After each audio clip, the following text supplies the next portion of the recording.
Fane Wolf had survived 3 space wars. He had escaped a collapsing starport while it burned in silent vacuum. He had flown through plasma storms that tore larger ships into metal dust. He had once crash-landed on a hostile moon and convinced a native predator he was not food. But nothing, absolutely nothing, prepared him for standing in the throne hall of Verdana Prime. The walls were alive. Not alive like plants. Alive like they were thinking. Crystal pillars rose like frozen lightning around him. Soft green light flowed through them like slow blood. The floor shimmered under his boots, adjusting to his weight as if deciding whether he was worthy of touching it. At the far end of the hall sat Empress Kythra. She did not move much. She did not need to. Her presence filled the room like gravity. Tall. Elegant. Long silver gold hair braided with strands of light. Her ears, sharp and long like carved starlight, tilted slightly as she studied him. Fane had faced enemy admirals without fear. But the way she looked at him felt like being measured for either medal or a coffin. Behind her stood Princess Lyra. Still. Calm. Watching. Her golden hair was braided with threads of glowing silver. Her expression revealed nothing. But her eyes, bright and deep, seemed to hold questions she had never been allowed to ask. Fane cleared his throat. He assumed this was about his service. Maybe a reward. Maybe a land grant. Maybe a quiet retirement somewhere fruit did not attempt to bite him. Instead, the Empress spoke. "Lieutenant Commander Fane Wolf," she said smoothly. "You will marry my daughter." The entire hall went silent. Fane felt his soul stand up, salute, and leave his body. "Your Majesty," he croaked. "I believe. I misheard." "You did not." Murmurs exploded across the court. Nobles whispered. A guard coughed in shock. Someone fainted politely. The Empress continued calmly. "Your genetic structure shows exceptional compatibility with Verdun royal lineage. A union between you and Princess Lyra would strengthen the Empire." Fane blinked. "Strengthen the Empire," he repeated weakly. "Yes. Hybrid vigor. Strategic alliance. Political stability." She leaned forward slightly. "This is not a request." Fane's heart pounded like war drums. Marry a princess. He was a soldier. A pilot. A human from a backwater colony. Not royal blood. Not political material. He risked a glance at Lyra. She did not look pleased. But she did not look angry either. She looked thoughtful. Fane bowed automatically. "I am honored beyond words," he said carefully. "But marriage should not be forced." The Empress' eyes narrowed slightly. Choice is a luxury leaders rarely afford. Then she stood. Preparations begin at sunrise. And just like that, his fate was sealed. The balcony under twin moons. That night, Fane stood on a balcony overlooking Verdana Prime's glowing ocean. The water shimmered with soft blues and purples, pulsing gently like the planet itself had a heartbeat. He inhaled deeply. The air smelled faintly of citrus and electricity. He considered escape. He calculated distance to nearest transport hangar. He estimated survival odds. They were very low. Footsteps approached behind him. He turned. Princess Lyra stepped into the moonlight. Up close, she seemed less distant. Less royal statue. More person. "I apologize for my mother's decision," she said quietly. Her voice was soft but steady. "You do not wish this either," he guessed. She shook her head.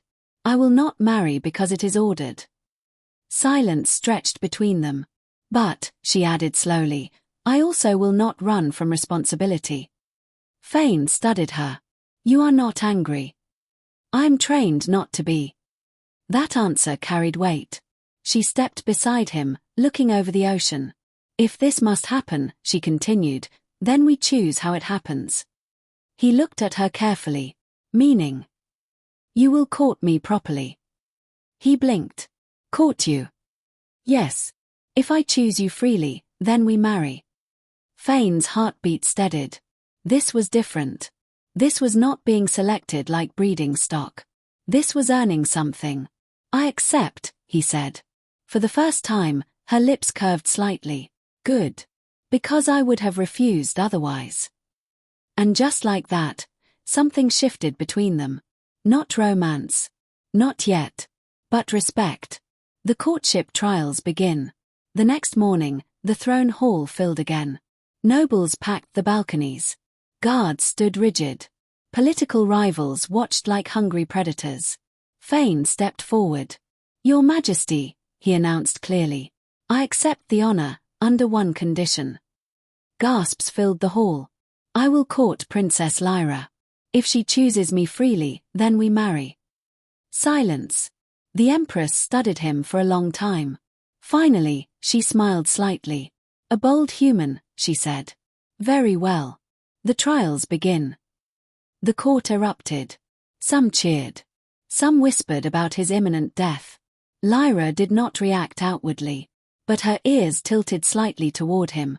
Approval. Trial 1, the Hall of Harmonies. The first trial took place above an abyss of glowing mist. Floating platforms drifted slowly in shifting patterns. Demonstrate balance and harmony, a priestess instructed. Fane stepped onto a platform. It tilted immediately. He windmilled his arms wildly. Laughter rippled through the crowd. Lyra covered her mouth politely. The platform spun again. This time, Fane breathed deeply. He stopped fighting it. He adjusted with it. The crystal beneath his boots warmed. Its glow shifted from red to gold. Approval. He nearly fell at the end, but recovered with a dramatic leap that landed him near Lyra. I meant to do that, he said. Of course, she replied calmly. But her eyes sparkled. Trial 2, the tactical chamber. Holographic enemies formed around them. Starvine drones. Living bioengineered constructs used by extremists on the Empire's borders. They adapt to aggression, Lyra warned. Then I will be charming, Fane muttered. The drones attacked. He dodged clumsily at first. She moved with flawless precision. But slowly, something changed. He anticipated her movements. She adjusted to his improvisation. They fought like two halves of one strategy. When the final drone dissolved into light, silence filled the chamber. Lyra looked at him differently now. You fight without fear, she observed. I am afraid constantly, he replied.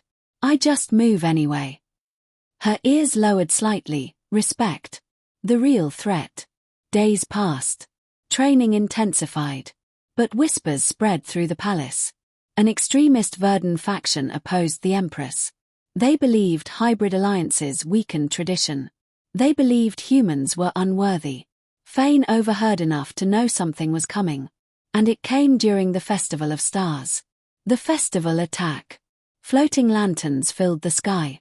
Music echoed through crystal towers. Lyra and Fane stood together on the air's platform above the glowing ocean. Then, the water beneath them erupted. Starvine drones exploded upward in writhing spirals. Screams tore through the celebration. Nobles scrambled. Guards reacted too slowly. A massive vine lashed toward Lyra. Fane shoved her aside. The platform tilted violently. I thought festivals were peaceful, he shouted. They usually are, she snapped back. Drones swarmed. Fane drew his pulse blade. Lyra unleashed kinetic force from her palms. They moved together without command. He blocked. She struck. She shielded. He countered. The synchronization was instant. Natural. Then the extremist commander landed before them, armor wrapped in corrupted starvines. Verdana will not be diluted, he roared. He lunged for Lyra. Fane stepped between them. Not because he had to. Because he wanted to. Their blades clashed. The commander was strong, fueled by fanatic belief. Fane fought with something else. Choice. Trust. Devotion. At the critical moment, Lyra joined the strike. Her kinetic blast merged with his blade in a surge of light. The commander's armor shattered. He fell. The drones collapsed. Silence returned. The choice. Smoke drifted across the damaged platform. The Empress approached. Her gaze moved from the fallen extremist, to Fane, to her daughter. You risked yourself, she said. Yes, Fane answered simply. Why? He did not hesitate. Because she is not a political asset. She is someone worth protecting. The hall fell silent again. Lyra stepped forward. I have chosen, she said clearly. The Empress' ears lifted in surprise. You choose freely. Yes. She turned to Fane. Then earn it every day. He bowed deeply. I will. Ending, a new beginning. Later that night, beneath twin moons, Lyra stood beside him again on the balcony. No more trials, she said softly. Good, he replied. I am running out of graceful ways to almost die. She laughed, openly this time. Then she reached for his hand. Not because the Empire demanded it. Not because politics required it. Because she wanted to. Fane Wolf had not conquered a world. He had not overthrown a tyrant. He had done something rarer. He had been chosen. And he had chosen back. Above them, Verdana Prime shimmered in harmonic light, not celebrating political victory, but celebrating something stronger. 2 lives. 1 decision. Freely made. And across the stars, an empire learned something unexpected about humans. They do not fight hardest for power. They fight hardest for love, when it is chosen. The celebration lasted 3 days. The Empire called it a victory. The extremists were defeated. The Festival of Stars resumed. The palace repaired itself. Lanterns floated again across the glowing ocean of Verdana Prime. But inside the royal towers, nothing felt peaceful. Princess Lyra stood alone in the strategy chamber, watching projections of border systems flicker in blue light. 3 outer colonies had gone silent. Not attacked. Not destroyed. Silent. That was worse. Behind her, the crystal doors opened softly. Fane Wolf entered, no longer just a soldier visiting the palace. He now wore Verdant ceremonial armor trimmed with silver, a sign that he was officially in courtship with the heir of the Empire. He still felt strange wearing it. You have not slept, he said quietly. Lyra did not turn. Neither have you. He stepped beside her. The projection shifted, revealing Starvine signatures, not wild and chaotic like before. Organized. Controlled. This is not a rebellion anymore, he said. No, she answered. This is preparation for war. The extremist leader they defeated during the festival had not been the true mastermind. He had been a symbol. A loud voice. But someone else was guiding the movement now. Someone patient. Someone intelligent. Fane studied the data. These patterns, they are not random. They are military formations. Lyra finally looked at him. You think someone inside the Empire is helping them? He nodded slowly. Yes. That was the moment the war truly began. The council divides. The High Council gathered the next morning. Nobles filled the circular chamber. Some loyal. Some ambitious. Some afraid. Empress Kythra stood at the center, calm as ever. The border silence is temporary, one noble insisted. We must not panic. Another shook his head. Temporary. 3 systems without communication is not temporary. Fane stood beside Lyra, observing carefully. He noticed who avoided eye contact. Who whispered too quickly. Lyra stepped forward. We must assume the extremists are reorganizing. We send reconnaissance fleets immediately.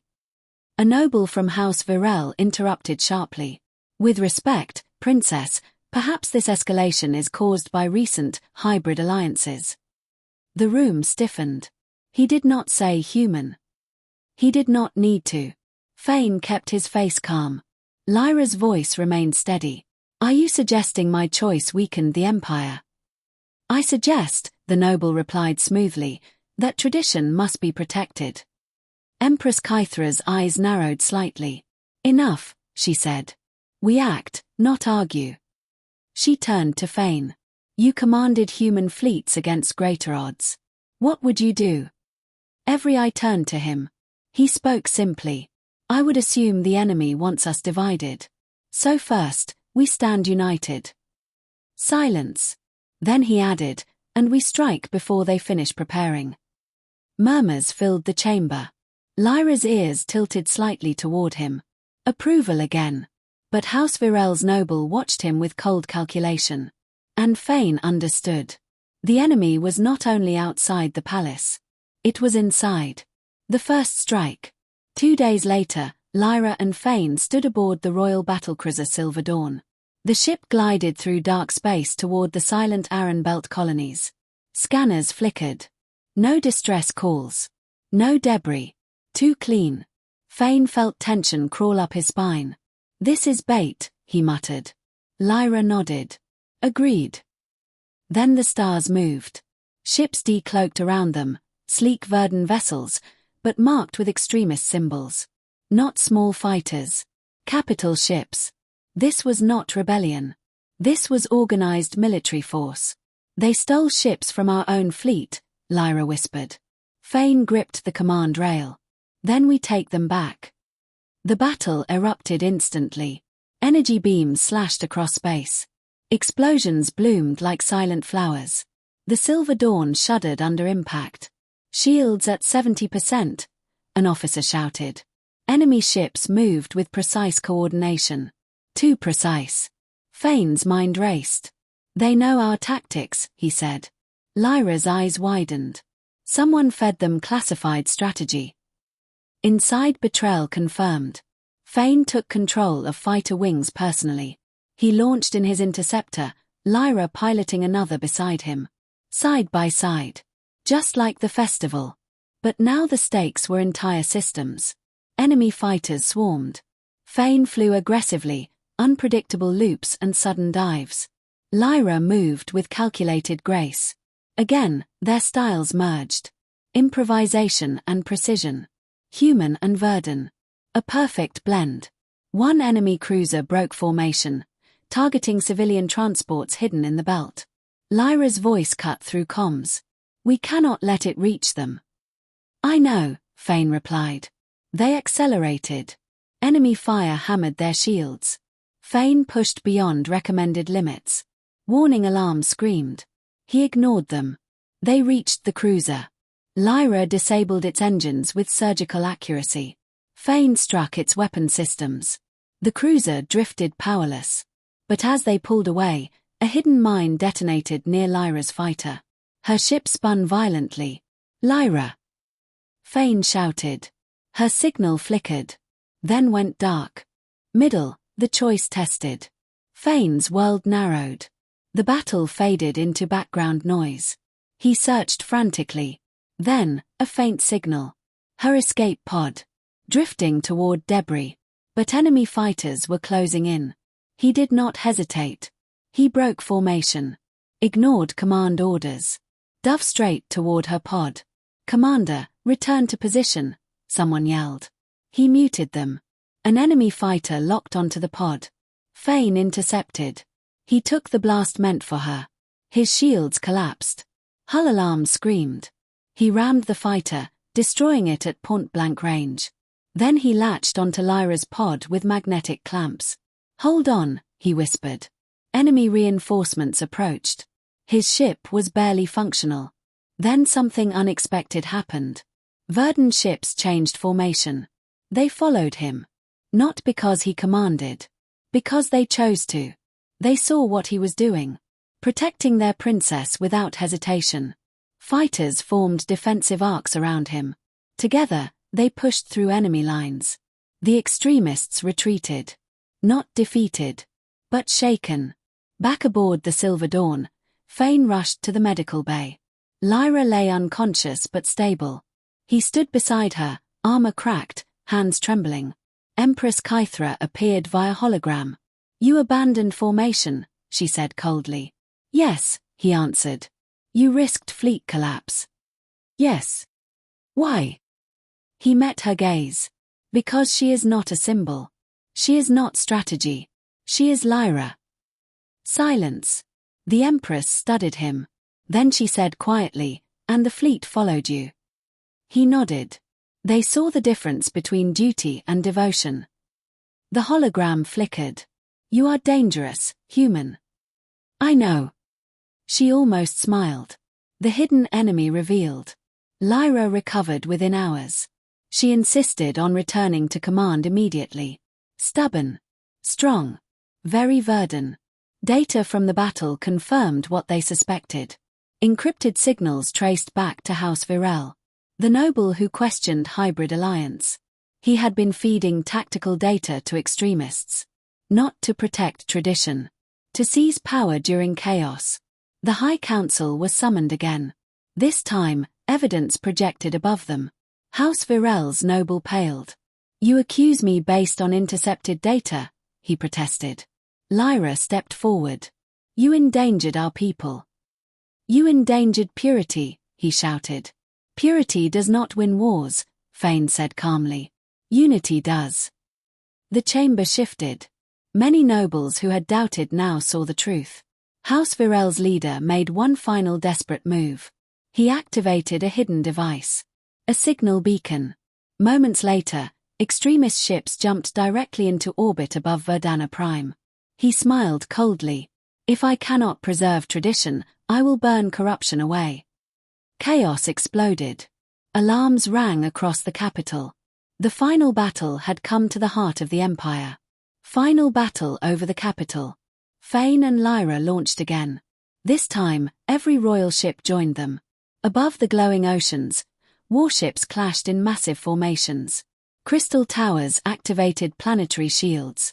But extremist ships carried heavy siege weapons. House Virel's betrayal allowed them through defense grids. Fane led assault squadrons personally. Lyra coordinated planetary defenses through her royal neural link. Their voices moved through comm channels like twin anchors. Calm. Focused. Together. An extremist flagship broke through outer shields, heading directly for the palace district. "If that cannon fires," Lyra said, "half the capital falls." Fane made a decision. "I'm going in." "That is suicide," she replied. "Only if I fail." He accelerated alone toward the flagship. Enemy fire surrounded him. His fighter shook violently. He slipped through shield gaps using reckless precision. Inside the flagship's hangar, he crash-landed deliberately. He fought through corridors alone. Human strength. Human stubbornness. Human refusal to quit. He reached the main reactor chamber. Overloaded it manually. No escape path. Then Lyra's voice echoed in his helmet. "Fane. Get to the exterior hull. Now." "How?" "Trust me." He ran. Explosions erupted behind him. He reached the hull just as the reactor went critical. Then a brilliant beam of controlled energy wrapped around him. Lyra's cruiser. She had linked with planetary crystal engines to project a stabilizing field. She caught him. The flagship exploded behind them in silent brilliance. Extremist ships faltered. Leaderless again. This time truly broken. Verdun fleet pushed forward. The battle ended. Ending a new empire. Days later, peace returned to the capital. House Virel's noble was imprisoned. Extremist forces collapsed without leadership. The empire survived. But something deeper had changed. In the throne hall, Empress Kythra addressed the court. "Strength," she said, "is not preserved by isolation. It is strengthened by growth." She turned to Lyra. "You chose wisely." Then to Fane. "You challenged us. You defended us. You united us." She paused. "The courtship period is concluded." Lyra stepped forward. "I choose him. Not as alliance. Not as strategy. But as partner." This time, no one objected. Because they had seen it. Human courage. Verdun precision. Together. Not forced. Chosen. Later that night, beneath twin moons, Lyra stood beside Fane again on the balcony. "You nearly died," she said softly. "You noticed." She touched his hand. "You do not fight like Verdun. No. You fight like someone who refuses to lose what matters." He looked at her. "That includes you." She smiled fully now. No restraint. No hesitation. And across the glowing world of Verdana Prime, a new era began. Not built on purity. Not built on fear. But built on choice. And in the heart of the empire, a human stood beside a princess. Not because he was demanded. Not because he was ordered. but because she chose him. And he chose her.